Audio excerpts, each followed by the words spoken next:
Hi guys, this is Mimzy. She's a Jack Russell cross. I wasn't going to film her drying because I've already pre-clipped her and I've already given her a little bit of a dry off with the stand dryer because she's not keen on the hose dryer. She doesn't mind it too much on one side, but she really hates it on the other side. But I'm going to see how she goes today. I've got the little happy hoodie on her to try and make it not so noisy. And I have the end nozzle off the dryer to make it not so noisy as well and not so powerful. So I'm going to start it on the lower setting, see how she does with that. And then if she lets me, I'll put it on the second setting. And we'll just see how we go, huh, Mums? Thank you. All right, I will get started. Hey. And my own little Winnie Yorkshire Terrier is here as well to give Mimzy some support.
get her back end a bit drier, I'm just going to pop her in the belly band.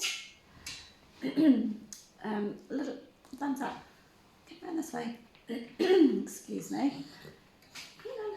Little Mimzy's got a little bit of a deformed front paw, this one. She's very sensitive of it. Her ankle kind of doesn't sit quite right, and I can't remember if it's from an accident or if she was just born like that.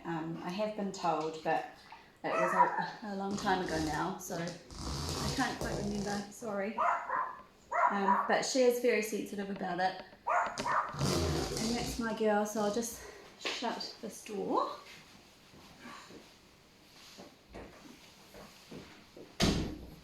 Thank you.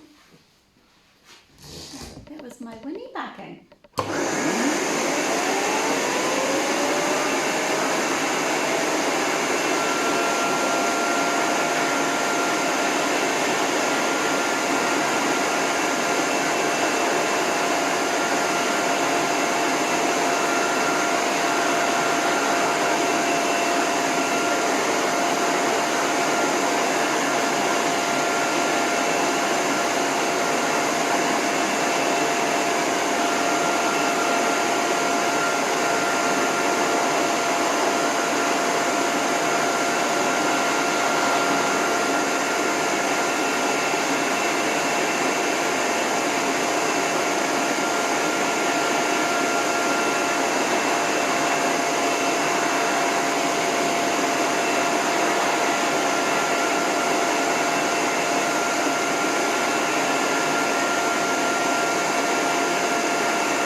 But it's enough for me to be able to clip her. And just remember that a lot of the times the owners don't even get as close to them, or touching in the areas that we have to touch as groomers. So there's a massive amount of trust involved between me and the dog. And Mimzy is an old girl, and I don't want her to, I want her to improve every time she comes. I don't want to make her do things so that every time she comes in she's like, no, I don't want that to happen. So if I can gradually get her used to the dryer with the nozzle being off, and it takes such a long time, this is just kind of a shortened version of what she's had happen today. So but at least it's not been frightening for her. I'm not rushing her, I'm not getting annoyed at her, because that's not going to help either of us. She's always going to be frightened to come in if that's the case. So I'm lucky enough that I'm able to just spend one-on-one time with the dog. I don't have to worry about, oh no, when's the next dog going to come in? And even if she does go over the time that I've set, I just let the next client know I'm running a bit behind, because my focus is the dog that's on the table every time. Hey, sweetheart, what are you doing? And that is why people come to me, because they want their dog to be treated with respect and have someone be patient groom them, and know that they're not going to be harmed in any way or frightened while they're in my care. Yeah.